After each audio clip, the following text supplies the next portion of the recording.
नमस्कार, मेरा नाम है सोनिया शर्मा और मैं आप सबका स्वागत करती हूँ वॉइस ऑफ इंडिया में, इस शो में जिसका नाम है ये जो है ज़िंदगी। इस शो में हम कोशिश करते हैं कि अलग अलग प्रोफेशन में से जो लोग सक्सेसफुली अपने अपने प्रोफेशन को फॉलो करते हैं, दूसरों के लिए एक इंस्पिरेशन है, उनको लाया जाए और सभी व्यूअर्स के साथ उनकी बातचीत करवाई जाए, ताकि अगर एक भी ऐसा इंसान है जिसको हमारे शो से कुछ इंस्पिरेशन मिल सके तो हमें लगेगा कि इस शो का जो मकसद है वो सफल हुआ। आज हमने यहाँ पर बुलाया है अवंतिका शर्मा को। अवंतिका एक उभरती हुई लॉयर हैं। ये इंडिया से लॉ करके आए और फिर यहाँ आकर भी इन्होंने अपने प्रोफेशन को परस्यू किया, उसको गिव अप नहीं किया, ज़िंदगी की मुश्किलात को देखकर अपना रास्ता नहीं बदला। तो मुझे ये लगता है कि एज अ वुमन जो कि एक परिवार को चलाते हुए भी अपने प्रोफेशन को परस्यू करना, पढ़ाई करना, ये एक इंस्पिरेशनल बात है। तो आज हम इनसे बातचीत करेंगे इनकी जर्नी के बारे में, इंडिया से लेकर यहाँ तक जब इन्होंने अपनी एक अलग लॉ प्रैक्टिस शुरू की है, अपना एक अलग ऑफिस शुरू किया है, तो वो क्या ऐसे चैलेंजेस थे, कहाँ से शुरुआत हुई और कैसे कैसी चैलेंजेस को फॉलो करते मतलब ओवरकम करते हुए ये यहाँ तक पहुँची हैं। तो आप सबका मैं आप सबकी तरफ से इनका बहुत बहुत स्वागत करती हूँ। थैंक यू हमारे स्टूडियोज में और इस शो में आपका बहुत स्वागत है। Thank you for inviting me and voice of India के लिसनर्स को भी मेरी तरफ से नमस्ते। Thank you so much for listening to me. जी, तो अवंतिका आप कहाँ से हैं? इंडिया से कहाँ से आई हैं? इंडिया से पंजाब, लुधियाना से। अच्छा, लुधियाना से हो। तो आप कब आए थे यहाँ पर? मैं 2017 में मेरी मैरिज हुई थी 2016 में, फिर इमिग्रेशन के प्रोसेस को 1 साल लगा, फिर 2017 में मूव की थी। तो आपको 3 साल हो गए यहाँ पर आए हुए? हाँ जी, 3 साल हो गए। हाँ जी। तो आप इंडिया से क्या पढ़ाई करके आए थे? इंडिया से भी मैंने ग्रेजुएशन की थी लॉ में और पोस्ट ग्रेजुएशन भी LLM भी की थी। अच्छा अच्छा। हाँ जी। तो LLM एंड LLB हाँ दोनों किया। ठीक है। तो यहाँ पर आके फिर ऑब्वियसली आप तो शादी के बाद आई कि यहाँ आके शादी हुई थी आपकी? नहीं, शादी वहाँ पर हुई थी, फिर हाँ। उसके बाद क्योंकि हस्बैंड यहाँ पे थे तो फिर यहाँ पे मूव करना था। वरना पहले जैसे मम्मा पापा कहते थे कि वहाँ पर जुडिशरी वगैरह के एग्जाम्स देने हैं, इस तरह से एंट्रेंस वगैरह देना है, उस तरफ ज़्यादा ध्यान था। बट फिर शादी हो गई तो फिर यहाँ पर मूव कर गए। हाँ, तो आपका मन नहीं किया कि अब यहाँ पर आके ऑब्वियसली फिर से पढ़ाई करनी होगी, तो थोड़ा डरता है इंसान की, अभी अभी तो ख़त्म की थी पोस्ट ग्रेजुएशन तक, तो अब फिर से दोबारा पढ़ाई करनी है, तो अब you must be very motivated to pursue law again.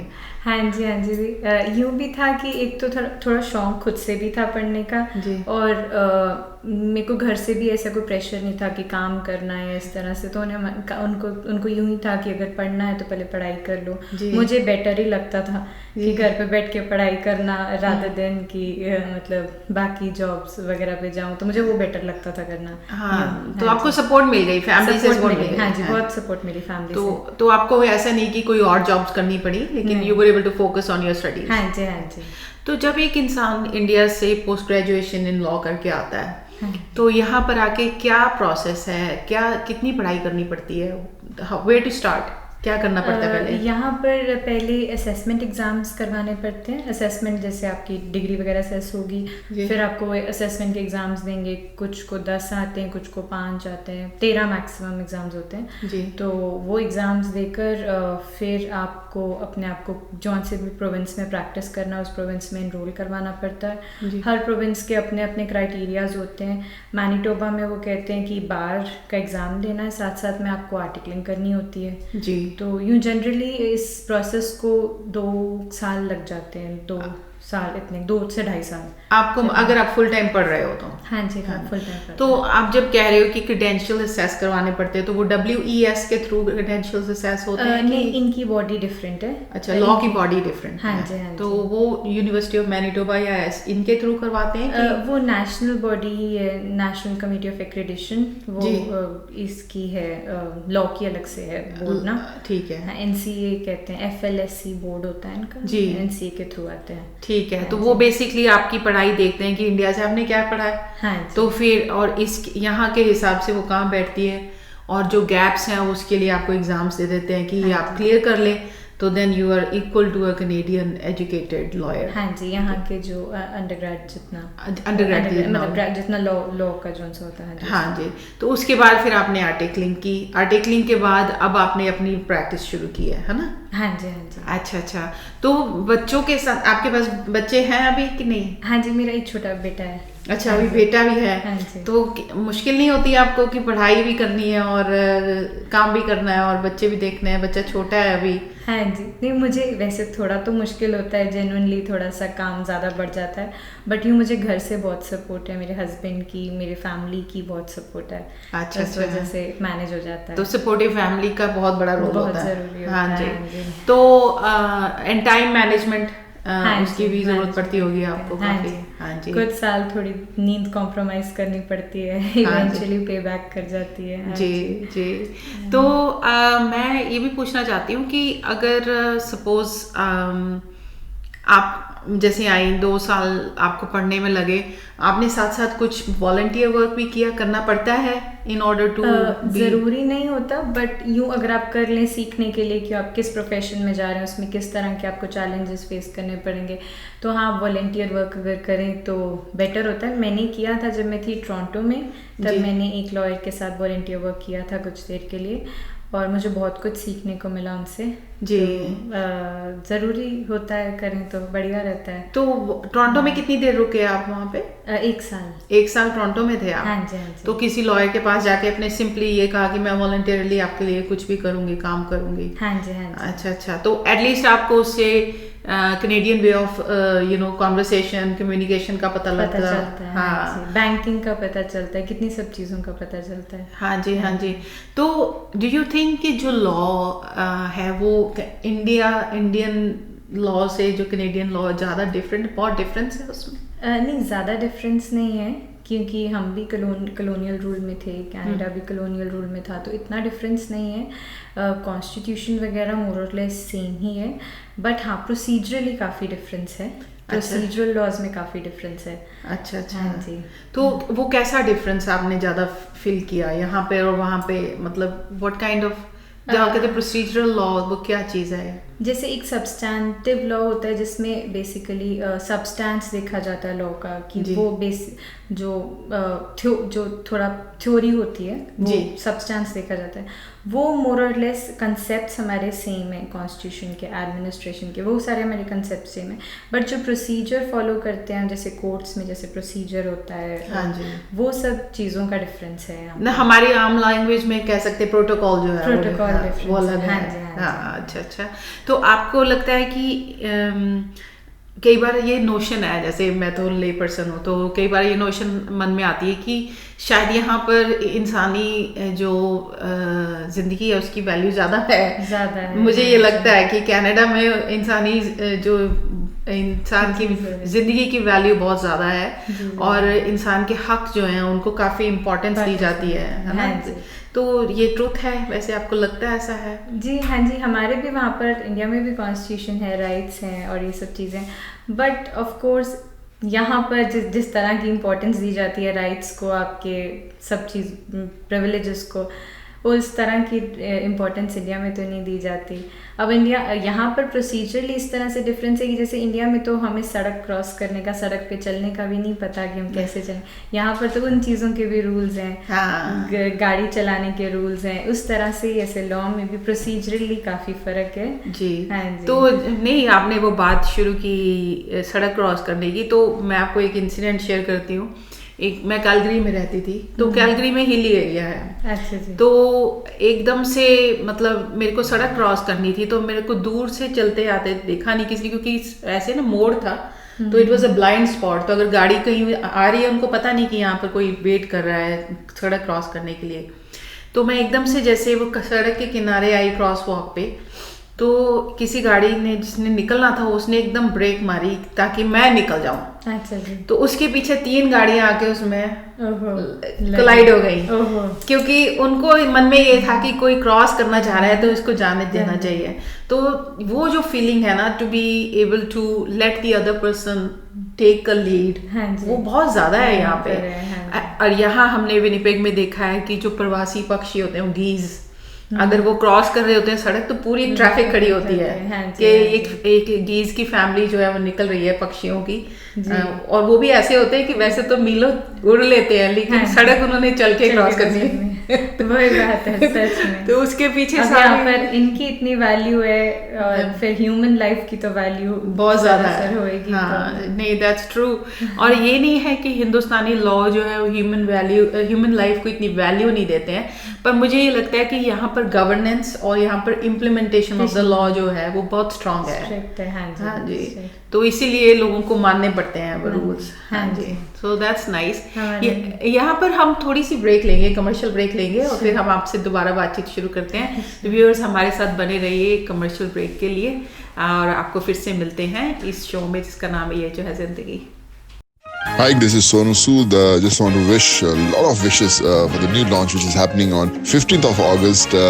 It's called Voice of India. It's in Winnipeg, Canada. Just want to wish the whole team बहुत सारी success and keep rocking always. Love you all and lot of love from all parts of the country, all parts of the world. Have a super year ahead. Love you all. Take care. Happy Independence Day. तू लड़की दिल्ली वाली दिल्ली वाली दिल्ली वाली, तू लड़की दिल्ली वाली दिल्ली वाली दिल्ली वाली। जे कोई पूछे जान तो प्यारा कौन है, नी मैं तेरा नाम ले दियां। जे कोई पूछे जीण दा सहारा कौन है, मैं तेरा नाम ले दियां। सत श्री अकाल जी, मैं ਤੁਹਾਡਾ ਆਪਣਾ ਰੋਸ਼ਨ ਪ੍ਰਿੰਸ। ਮੇਰੇ ਵੱਲੋਂ ਬਹੁਤ ਮੁਬਾਰਕਾਂ voice of India the sorry team ਨੂੰ, ਰਾਜੀਵ ਸਹਿਗਲ ਸਾਹਿਬ ਔਰ ਉਹਨਾਂ ਦੀ ਸਾਰੀ ਟੀਮ ਨੂੰ, ਕਿਉਂਕਿ ਇੱਕ ਲੋੜ ਸੀ ਵਧੀਆ ਪਲੇਟਫਾਰਮ ਦੀ, ਵਧੀਆ ਮੀਡੀਆ ਗਰੁੱਪ ਦੀ ਵਿਨਿਪੈਗ ਦੇ ਵਿੱਚ, ਜਿੱਥੇ ਤੁਹਾਨੂੰ ਸਿਰਫ ਇੰਟਰਟੇਨਮੈਂਟ ਹੀ ਨਹੀਂ ਔਰ ਬਹੁਤ ਸਾਰੀਆਂ ਚੀਜ਼ਾਂ ਜਿਹੜੀਆਂ ਸ਼ਹਿਰ ਦੀਆਂ ਚੰਗੀਆਂ ਚੀਜ਼ਾਂ ਉਹਨਾਂ ਦੇ ਰੂਬਰੂ ਕੀਤਾ ਜਾਏਗਾ, ਇੰਟਰਵਿਊ ਸੈਸ਼ਨਸ ਹੋਣਗੇ, ਬਹੁਤ ਕੁਛ ਹੋਊਗਾ। ਸੋ ਮੇਰੇ ਵੱਲੋਂ ਬਹੁਤ ਮੁਬਾਰਕਾਂ। ਮੈਨੂੰ ਬੜੀ ਖੁਸ਼ੀ ਹੋਈ ਆ, ਮੈਂ ਵੀ ਇਸ ਟੀਮ ਦਾ ਮੈਂਬਰ ਹੀ ਹਾਂ ਜੀ। ਔਰ ਪਰਮਾਤਮਾ ਕਰੇ ਦਿਨ ਦੁਗਣੀ ਤੇ ਰਾਤ ਚੌਗਣੀ ਤਰੱਕੀ ਕਰੇ ਇਹ ਚੈਨਲ ਔਰ ਤੁਹਾਡੇ ਦਿਲਾਂ 'ਚ ਵਸੇ। Thank you so much. ਸਿਫਤ ਕਰਾਂ ਕੀ ਦੱਸ ਤੇਰੀ ਨੀ ਪੰਜਾਬਣੇ, ਸੂਟ ਪਾ ਕੇ ਲੱਗੇ ਬੜੀ ਸੋਹਣੀ ਨੀ ਮਜਾਜਣੇ। ਸਿਫਤ ਕਰਾਂ ਕੀ ਦੱਸ ਤੇਰੀ ਨੀ ਪੰਜਾਬਣੇ। ਸਤਿ ਸ਼੍ਰੀ ਅਕਾਲ ਜੀ, ਮੈਂ ਤੁਹਾਡਾ ਆਪਣਾ ਪ੍ਰਵਿੰਦਰ ਪੁਖਰਾਜ ਤੇ ਤੁਸੀਂ ਸੁਣ ਰਹੇ ਵੌਇਸ ਆਫ ਇੰਡੀਆ। ਮੇਰੇ ਵੱਲੋਂ ਜਣੀ ਤੁਹਾਡੇ ਆਪਣੇ ਪ੍ਰਵਿੰਦਰ ਪੁਖਰਾਜ ਵੱਲੋਂ voice of India the team ਨੂੰ ਬਹੁਤ ਮੁਬਾਰਕਾਂ। ਸੁਣਦੇ ਰਹੋ ਵੌਇਸ ਆਫ ਇੰਡੀਆ।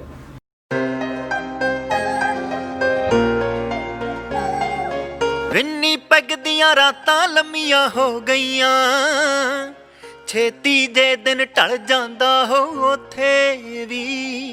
ਸ਼ੀਤ ਹਵਾਵਾਂ ਠੰਡੀਆਂ ਚੱਲਦੀਆਂ ਪਿੰਡ ਵੱਲ ਨੂੰ, ਥੋੜਾ ਪਾਲਾ ਚੜ ਜਾਂਦਾ ਹੋ ਉੱਥੇ ਵੀ। ਸਤਿ ਸ੍ਰੀ ਅਕਾਲ ਜੀ, ਮੈਂ ਰਾਜਾ ਤੇ ਤੁਸੀਂ ਸੁਣ ਰਹੇ ਹੋ ਵੌਇਸ ਆਫ ਇੰਡੀਆ। ਵਿਨੀਪੈਗ ਦੀਆਂ ਰਾਤਾਂ ਲੰਮੀਆਂ ਹੋ ਗਈਆਂ, ਛੇਤੀ ਜੇ ਦਿਨ ਢਲ ਜਾਂਦਾ ਹੋ ਉੱਥੇ ਵੀ। ਸ਼ੀਤ ਹਵਾਵਾਂ ਠੰਡੀਆਂ ਚੱਲਦੀਆਂ ਪਿੰਡ ਵੱਲ ਨੂੰ, ਥੋੜਾ ਪਾਲਾ ਚੜ ਜਾਂਦਾ ਹੋ ਉੱਥੇ ਵੀ। नमस्कार, एक बार फिर से आप सबका स्वागत करते हैं इस शो में जिसका नाम है ये जो है ज़िंदगी। हम आज बातचीत कर रहे हैं अवंतिका शर्मा से, जो कि AS लॉ फर्म की को चलाती हैं और एक इंडिया से लॉ करके आई और फिर यहाँ पर भी आके उन्होंने लॉ की प्रैक्टिस शुरू की है, पढ़ाई पूरी की है। तो अवंतिका, आपसे थोड़ा सा डिटेल और पूछना चाहती हूँ कि अगर सपोज़ इंडिया से जैसे आप मास्टर्स करके आए हो लॉ की, तो यहाँ पर आके कितने आपको एग्ज़ाम्स देने पड़े? मेरे को 5 एग्ज़ाम्स करे थे उन्होंने। अच्छा। वैसे 13 एग्ज़ाम्स होते हैं, तो असेसमेंट के हिसाब से मुझे 5 एग्ज़ाम्स मिले थे। हाँ जी। तो ये असेसमेंट जो जब वो डिटरमिन करते हैं कि 13 देने हैं कि 5 देने कि 6 देने हैं, वो बेस्ड ऑन आपके स्कोर पे बेस्ड होता है कि आपने कौन से सब्जेक्ट्स लिए थे वहाँ पर पीछे होंगे? सब्जेक्ट्स पे भी बेस्ड होता है और कितना रिसेंट आपने किया है ग्रेजुएशन, कितना गैप नहीं पड़ा, उस हिसाब से भी होता है। अच्छा, तो मतलब अगर आप एक नए स्टूडेंट हैं वहाँ से और यहाँ पर आके दोबारा अपनी स्टडीज़ परस्यू करना चाहते हैं, तो वो आपको एडवांटेज होती है कि अगर आप वहाँ से काम करके आए हैं और फिर पढ़ना चाहते हैं? काम का भी एडवांटेज होता है, उसके अंदर आर्टिकलिंग वगैरह में ट्रेनिंग में एडवांटेज हो जाता है कि आपको वो कम कर देते हैं, तो आपको पेपर ज़्यादा दे देते हैं। अच्छा। थोड़े से, बट आर्टिकलिंग कम कर देते हैं। हमारे को आर्टिकलिंग ज़्यादा करनी पड़ती है, पेपर थोड़े कम आ जाते हैं। तो वो कंपनसेट कर देते हैं। अच्छा, तो आपको सिर्फ 5 ही करने पड़े क्योंकि आप पोस्ट ग्रेजुएट थी। तो अगर सपोज कोई बैचलर्स करके आ रहा है तो उसको मे बी ज़्यादा पढ़ना पड़ेगा थोड़ा, एक दो एग्ज़ाम शायद ज़्यादा हो जाए। जी। तो आपके जो 5 एग्ज़ाम्स थे वो कौन से थे, किस तरह के एग्ज़ाम्स आपको देने पड़े? बेसिक्स जो यहाँ के हैं, जैसे criminal law, constitutional, foundation, administrative, ये फैमिली। हाँ, तो वही जो बेसिक डिफरेंसेस हैं दो कल्चर्स में, आई थिंक वही आपको दोबारा अपडेट करना पड़ा। हाँ जी। जो कोर राइट्स एंड ड्यूटीज हैं वो तो मेरे ख्याल दोनों कंट्रीज में सेम ही है, ऑलमोस्ट सेम है। हाँ जी, तो क्योंकि यहाँ पर जो प्रोसेस है वो डिफरेंट होंगे तो वो उन्होंने पढ़ा दिया आपको। एडमिनिस्ट्रेटिव तरीके डिफरेंट हैं तो वो पढ़ा दिया आपको। हाँ जी। तो फैमिली लॉ इसलिए करवा दी क्योंकि ऑब्वियसली यहाँ पर फैमिली स्ट्रक्चर्स डिफरेंट हैं, डायनामिक्स डिफरेंट होते हैं, तो इसलिए they want to bring you up to speed with की कैनेडियन वे ऑफ लिविंग के हिसाब से। जी हाँ जी। तो आपको हर एक एग्जाम को पढ़ने के लिए काफी टाइम लगा कि बहुत बड़ी बड़ी बुक्स होती होंगी, क्या करना पड़ा आपको, कितना टाइम लगता था? जी हाँ जी, मैं एग्ज़ाम एक दो करके दे देती थी। मेरे को एक एग्ज़ाम से दूसरे के बीच में 2-3 महीने लग जाते थे। तो हाँ जी, बुक्स तो जनरली होती हैं ज़्यादा, बट हर एक की अपनी स्पीड होती, कई जल्दी पढ़ लेते हैं। कई यहाँ पर काफ़ी इंस्टीट्यूट्स भी हैं जो जैसे असेसमेंट एग्जाम्स की तैयारी कराते हैं। यूनिवर्सिटी ऑफ मैनिटोबा में भी करवाते हैं, टोरंटो में भी इंस्टीट्यूट्स हैं काफ़ी, तो वो हेल्प करते हैं आपको पढ़ने में। अच्छा। हाँ, एक ट्यूशन्स हैं यहाँ पे, प्राइवेट ट्यूशन्स भी काफ़ी हैं। अच्छा। तो अभी विनीपेग में मुझे इतनी प्राइवेट ट्यूशन्स का पता नहीं, बट टोरंटो में तो काफ़ी थी प्राइवेट ट्यूशन्स। अच्छा। तो उसकी हेल्प ले सकते हैं आप। तो पढ़ना सिखाते हैं आपको, कैसे पढ़ना है। हाँ, और ये भी सिखाते हैं, हेल्प करवाते हैं, पेपर की भी तैयारी करवाते हैं। हाँ, तो ये पेड इंस्टीट्यूट्स होती हैं। हाँ जी, तो you pay into them, you become members and then वो आपकी हेल्प करते हैं। हाँ जी, हाँ जी। तो ये भी एक इन्वेस्टमेंट है आपकी फ्यूचर में, इन्वेस्टमेंट है। अगर आप चाहते हो कि यहाँ पर लॉ प्रैक्टिस करो तो ये you can join these institutes. अच्छा, तो that is a big help, क्योंकि अगर मैं इंडिया से पढ़ के आई हूँ और सिर्फ मैं इमेजिन कर रही हूँ मेरा पेपर कैसा आएगा और कोई हेल्प नहीं है, दैट्स हार्ड। हाँ जी। तो बेसिकली सैम्पल पेपर टाइप के आपके आ जाते हैं। हाँ, जैसे प्राइवेट ट्यूशन्स में काफ़ी हेल्प हो जाती है, कोर्सेज में भी काफ़ी हेल्प हो जाती है। अच्छा, तो दैट इज़ अगर कोई जॉब करता है साथ साथ में तो उनको ट्यूशन्स डेफिनेटली लेनी चाहिए, क्योंकि काफ़ी टाइम सेव हो जाता है। अगर आप सेल्फ स्टडी करते हैं फिर आपको फ्रॉम स्क्रैच खुद समझना पड़ता है। हाँ, तो I think it is beneficial कि अगर आप काम कर रहे हैं, आपके पास टाइम कम है पढ़ने के लिए, तो कोई ना कोई ट्यूशन ज्वाइन कर लीजिए। हाँ, क्योंकि फिर वो आप स्मार्ट स्टडिंग करते हैं, आप एग्जॉस्टिव स्टडिंग नहीं करनी पड़ती। हाँ, आपको पूरी सिर्फ उतना पढ़ेंगे जितना आपको पता है कि किन चीज़ों पे फोकस करना है आपको एग्जाम के लिए। तो ये भी एक अच्छी बात है, हमने सीखी आपसे। और आपसे पूछना चाह रही थी मैं कि अगर आपने अब अपनी प्रैक्टिस शुरू की है, अपनी कंपनी शुरू की है, राइट? तो इसमें कैसे कैसे चैलेंजेस, आपने ये क्यों नहीं सोचा कि मैं किसी लॉ फर्म को, किसी बड़ी लॉ फर्म को ज्वाइन कर लूँ? अपना एंटरप्रेन्योरल है आप मन में, मतलब चला कि खुद बिजनेस शुरू करना है? हाँ जी, वैसे मैंने बेसिकली लीगल एड से शुरू किया था अपना काम करना। तो मैं लीगल एड मेरे को जैसे मैंने लीगल एड के साथ मेंबरशिप करवाई तो वो मुझे काम देते थे। तो जो लोग पे नहीं कर पाते वो लोग लीगल एड उनकी हेल्प करता है और लीगल एड मुझे उनके बिहाफ पे करता था। अच्छा। तो मैंने इनिशियली सोसाइटी के पर्सपेक्टिव से, एंटरप्रेन्योर पर्सपेक्टिव से मैंने इनिशियली शुरू नहीं किया था, to be very honest. But eventually legal aid से काम समझ आने लग पड़ा, तो लगा कि प्राइवेट क्लाइंट्स भी आ रहे थे, तो हाँ मैं इतनी कम्पिटेंसी है कि मैं प्राइवेट भी ले सकती हूँ। इवेंचुअली जैसे परमात्मा ने सोचा था तो मैंने वैसे काम शुरू कर दिया जी। हाँ, कोविड के चलते हुए थोड़े से स्ट्रगल्स तो शुरू में आए, बट यूँ है कि अब ठीक चल रहा है जी। ओके, बढ़िया चल रहा है जी। तो ये जो लीगल एड की आपने बात की, तो ये क्या है, व्हाट इज दैट कॉन्सेप्ट? मुझे समझ नहीं आई उसकी। हाँ जी, जिनकी इनकम लो होती है, लाइक सिर्फ सेल्फ सस्टेनेंस के हिसाब से उनकी इनकम होती है, जनरली उसका एक अमाउंट सेट किया हुआ है 20,000 18,000 से कम की जिनकी इनकम हो जाती है एनुअली, तो वो लॉयर्स को पे नहीं कर सकते और फिर उनको वो लीगल एड उनको हेल्प कर देता है। अगर वो अपनी इनकम टैक्स रिटर्न्स वगैरह लीगल एड में दे दें, एप्लीकेशन भर दें तो उनकी हेल्प सीख करने, लीगल एड उन्हें हेल्प देता है, वो लॉयर्स अपॉइंट कर देता है उनको हेल्प करने के लिए। तो मैं जनरली जो मेरे पास क्लाइंट आता है, मुझे लगता है कि नहीं पे नहीं कर सकते मुझे, मैं उनसे पूछ लेती हूँ कि आपकी पिछले साल की इनकम कितनी थी, तो मैं उन्हें कह देती हूँ कि आप ये एप्लीकेशन भरें और ये लीगल एड जमा कराएं, और वो मुझे अपने आप आपका दे देते हैं। जी तो ओके, तो ये लीगल एड मेरे हिसाब से जो मुझे समझ में आया, गवर्नमेंट की चलाई हुई एक एजेंसी है। हाँ जी। तो उन लोगों की हेल्प करने की जो लो इनकम है but they need legal services, तो legal aid pays on behalf of them. हाँ जी। तो ये भी एक इस कंट्री की खूबसूरती है ना, कि जो लॉयर नहीं अफोर्ड कर सकते, गवर्नमेंट आपको लॉयर अपॉइंट करके देती है। तो पहले आप ये करती थी, तो भी एक तरह से सेवा का काम है ये भी, मतलब बेशक आपको गवर्नमेंट पे करती थी, लेकिन आपके पास बहुत ऐसे केसेस आते होंगे जो कि इकोनॉमिकली स्ट्रेस्ड आउट हैं या फैमिली इश्यूज, ऐसे लोगों के शायद उनको कोई रास्ता नहीं दिख रहा था। हाँ जी, हाँ जी, तो काफ़ी ऐसे आते हैं। फिर यूँ होता है कि कईयों को चाइल्ड सपोर्ट, कईयों को उसी के बेसिस पे उनका रोज़मर्रा के खर्चे चलते हैं, तो उनको ये लग जाता है, चाइल्ड सपोर्ट भी है, स्पाउसल सपोर्ट इस तरह का उन्हें लग जाता है, उनका काफ़ी हेल्प हो जाती है फिर जी। तो लाइफ चेंजिंग सर्कमस्टांसेस हो जाते हैं। हाँ जी। तो आप मुझे ये बताइए, फिर ऑब्वियसली जब आपने इतने सारे केसेस लीगल एड के हिसाब से कर लिए, तो मुझे लगता है कि आपको काफ़ी कॉन्फिडेंस आने लगा अपनी कैपेबिलिटी पे भी। ऑब्वियसली जितना एक्सपोजर मिलता है हमें अपने फील्ड में, उतना ज़्यादा कंपटीशन आता है। हाँ जी, हाँ जी। सॉरी, कॉन्फिडेंस आता है। हाँ जी।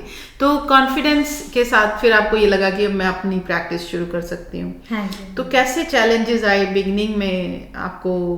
ऑब्वियसली मैं अगर सोचूं तो मुझे तो सबसे पहले यही नहीं समझ में आएगा कि ऑफिस खोला कहाँ जाए इतने बड़े शहर में। हाँ जी, हाँ जी। हाँ जी। जी हाँ जी, मुझे काफ़ी आए शुरू में, बट मैंने जैसे आपको पहले भी कहा, मेरी फैमिली बहुत सपोर्टिव है। ये जनरली ऊपर वाली चीज़ें जैसे कहाँ खोलना है, बैंकिंग, फाइनेंस, ये सब मेरे हस्बैंड मैनेज करते रहे शुरू में। और जैसे मैं बेसिकली ज़्यादा फोकस करती थी काम पे जी, तो मैं काम देखती थी और मेरे को बाकी फैमिली से भी काफ़ी हेल्प मिली। कोविड के चलते हुए थोड़ा प्रॉब्लम आई, बट ठीक हो गया, बढ़िया हो गया। हाँ जी। तो आपने मेंशन किया कि हस्बैंड आपके फाइनेंशियल सपोर्ट वगैरह जहाँ से भी ले सकते थे वो लेने की कोशिश की। यहाँ पर एक ऑर्गेनाइजेशन है विमेन एंटरप्रेन्योर्स की, डू यू थिंक कि they are helpful with, did you seek any help from them? मुझे वैसे ज़रूरत नहीं लगी अभी तक, क्योंकि मैंने इतनी कोई मेजर इन्वेस्टमेंट करी नहीं। मैंने रेंटल ही लिया है जो प्रीमाइसेस जिस पे ऑपरेट करती हूँ, तो इस वजह से इतना मेजर मुझे कोई इन्वेस्टमेंट लगा नहीं, तो मैंने अभी तक कोई ऐसे हेल्प नहीं सीखी। और आपको अपने लिए स्टाफ ढूंढने में कभी कोई ट्रबल आई हो या कुछ कि it was easily available? No, it was available, easily हो गया। चलो अच्छी बात है। अब आगे बढ़ते हैं कि आप कौन से एरियाज में प्रैक्टिस करती हैं, आपकी क्या एक्सपर्टीज है, किस तरह के लोगों को हेल्प करती हैं? हाँ जी, मैं family law, real estate, criminal law में भी कुछ माइनर ऑफेंसेस जैसे assault, theft, driving under influence, ये सब, और टिकट्स, ट्रैफिक टिकट्स फाइट करने में हेल्प करते हैं। अच्छा, तो ट्रैफिक टिकट्स जो मिलती हैं वो भी लॉयर्स के पास आ सकते हैं कि आप हमारी फाइट कीजिए? हाँ जी, जैसे कि जो ट्रक ड्राइवर्स होते हैं उनके अगर बैकग्राउंड पे एब्स्ट्रैक्ट पे आ जाते हैं तो उनको एम्प्लॉयमेंट ढूंढने में बहुत मुश्किल होती है आगे, तो फिर हम कोशिश करते हैं कि उनकी बैकग्राउंड पे ना आए टिकट्स, और हो सके तो फाइन भी एग्जेम्प्ट हो जाए। जी। हाँ जी। तो ऐसे केसेस होते हैं वैसे जो जहाँ जेन्युइनली आपका ट्रैफिक रूल ब्रेक हो गया है एंड टिकट मिल गई आपको? हाँ जी, हाँ जी, ऐसे बहुत बार होता है। बहुत होते हैं। हाँ जी। जी, एक बार की बात है, मेरी मदर इन लॉ काफ़ी सिक थे और मेरे हस्बैंड उनको, मतलब वो हॉस्पिटल में थी मेरी मदर इन लॉ, तो वो कोई फ़ोन आया हमें डॉक्टर का कि काफ़ी तबीयत ख़राब है, और मेरे हस्बैंड एकदम घर से बाहर निकले और आराम से उसी स्पीड पे जिस पे गाड़ी चलाते हैं वो चलाते चले गए, नॉट रियलाइजिंग कि हमारे घर के बिल्कुल पास में कंस्ट्रक्शन चल रही थी। तो जब कंस्ट्रक्शन चलती है तो ट्रैफिक स्पीड जो है वो कम होती है, तो वो इतने परेशान थे कि उन्होंने देखा भी नहीं कि वो लगे हैं कोई बोर्ड्स, बिल बोर्ड्स वगैरह लगे हैं, और ट्रैफिक टिकट जो होती है वो डबल होती है जब आप कंस्ट्रक्शन जोन से कोई ट्रैफिक रूल ब्रेक करते हैं तो उनको काफ़ी लंबी चौड़ी टिकट मिली थी। तो हम लोग गए, हमने कंटेस्ट किया कि भी ऐसी डिस्ट्रेसफुल सिचुएशन थी। तो उन्होंने, जो जज थे हमारे वहाँ पर बैठे, क्योंकि he was contesting on his own, मुझे तो मालूम भी नहीं था कि हम कोई लॉयर यूज़ कर सकते हैं उनकी सर्विसेज। तो हम लोग खुद ही गए थे कंटेस्ट करने। तो जज का कहना ये था कि पहली बात तो जब आपको ये फ़ोन आया कि आपकी मदर ठीक नहीं है, तो खुद गाड़ी कभी नहीं चलानी चाहिए थी आपको टैक्सी कॉल करनी चाहिए थी। तो हमारी टिकट माफ़ नहीं हुई थी, इवन दो कि उनको हमने बहुत बोला कि हम लोग जिस नॉर्मल स्पीड पे चलते हैं उसी पे चल रहे थे। तो कहते हैं कि जब आपको इतने बड़े बड़े वो पैलेट्स नहीं दिखे हैं तो ऑब्वियसली आपकी मेंटल कंडीशन अच्छी नहीं थी। हाँ, तो ऐसी सिचुएशंस में भी लॉयर यूज होते हैं, तो वो तो आप हारा हुआ केस कौन लॉयर लेगा नहीं, यूँ नहीं होता। कई बार वो नेगोशिएट कर लेते हैं सीधा जज के पास जाने से पहले। हम क्राउन अटॉर्नी, जो सरकारी वकील होता है जो दूसरी साइड को रिप्रेजेंट कर रहे होते हैं, उनके साथ नेगोशिएट कर लेते हैं। उनके पास कई बार काफ़ी बर्डन होता है और टिकट्स का, कई बार और सीरियस ऑफेंसेस भी होते हैं। तो वो जनरली उनको पता होता है, कोई किसी ने अटॉर्नी रिटेन किया है तो उन्हें पता होता है ये सीरियस हैं ऑफेंस को लेकर, तो वो नेगोशिएट कर लेते हैं। बैकग्राउंड पे नहीं आता कई बारी, और पेमेंट हो जाती है, कई बारी पेमेंट भी एग्जाम्प्ट हो जाती है। इस तरह नेगोशिएशन हो जाती है। तो फिर अगर किसी ने आपको हायर करना हो ट्रैफिक टिकट सिचुएशन, तो वो कैसे, मतलब आपके पास सीधा आ सकते हैं बातचीत करने के लिए? हमारा ऑफिस 1803 मेन स्ट्रीट पे लोकेटेड है। हाँ जी, वहाँ पर आ सकते हैं, यूँ कॉल भी कर सकते हैं। अच्छा, तो किसी भी वक्त। अच्छा, तो किसी को टिकट मिली हो ट्रैफिक वाली और आपको लगता हो कि नाजायज़ टिकट मिली है, तो अवंतिका जी से कांटेक्ट कर सकते हैं जी। तो अगर अच्छा, तो आपने बात की फैमिली लॉ के बारे में भी, तो किस तरह की सिचुएशंस जनरली आप हैंडल करते हैं फैमिली लॉ में? फ्रॉम सिंपल डाइवोर्सेस टू जहाँ पर फैमिली प्रॉपर्टी डिवीजन भी हो जाती है, या जहाँ पर सपोर्ट लगने होते हैं बच्चों के जी, या मेंटेनेंस इन्फोर्समेंट ऑफिसर्स को इन्वॉल्व करना होता है। वो मतलब थोड़े कॉम्प्लिकेटेड तक, सिंपल से कॉम्प्लिकेटेड तक सब हैंडल कर लेते हैं। अच्छा, और प्रॉपर्टी के बारे में भी बात की, यानी कि जो टाइटल ट्रांसफर्स होती हैं, हाँ जी, या फिर नए घर लेते हैं उनके जो कॉन्ट्रैक्ट्स वगैरह होते हैं उनको हैंडल करना, जो लॉयर्स अप्रूवल है वो सब आप देते हैं? हाँ जी। बहुत अच्छा लगा मुझे आपसे बातचीत करके अवंतिका जी। और आपके बच्चे, मतलब एक ही बच्चा है आपके, मेरे ख्याल है ना, लेकिन फैमिली सपोर्ट की वजह से आप उनको अच्छे से देख लेती हैं, हैंडल कर लेती हैं, और एंटरप्रेन्योर हैं। तो हमें आपसे बातचीत करके बहुत अच्छा लग रहा है, और आई एम प्रीटी श्योर कि आप सबको भी कुछ ना कुछ सीखने को मिला होगा, और शायद आप में से कोई ना कोई ऐसा ज़रूर होगा जो इंस्पायर हुआ हो कि इवन अगर वो इंडिया से लॉ करके आए हैं तो कनाडा में लॉ प्रैक्टिस करना कोई इतना मुश्किल नहीं है। हिम्मत मत हारिए और अपने प्रोफेशन को परस्यू कीजिए। और अगर इसके बारे में आपको कोई जानकारी लेनी है तो अवंतिका जी अवेलेबल होंगी, आप हमारे साथ कांटेक्ट कर सकते हैं। हम इनसे बातचीत करके आपके सभी कंसर्न्स को हैंडल करने की कोशिश करेंगे। थैंक यू सो मच आपका टाइम निकालने के लिए। Thank you so much voice of India के सारे लिसनर्स को और व्यूअर्स को मुझे इनवाइट करने के लिए। आपका भी थैंक यू सो मच। नहीं जी, कोई बात नहीं। Thank you so much again for sharing all the insights and viewers. हम आपसे विदा लेते हैं। अगले हफ्ते फिर से किसी न किसी इंस्पिरेशनल पर्सनैलिटी को लेकर आप सबके सामने रूबरू होंगे। तब तक के लिए आप सबका दिन मंगलमय हो। Have a wonderful day.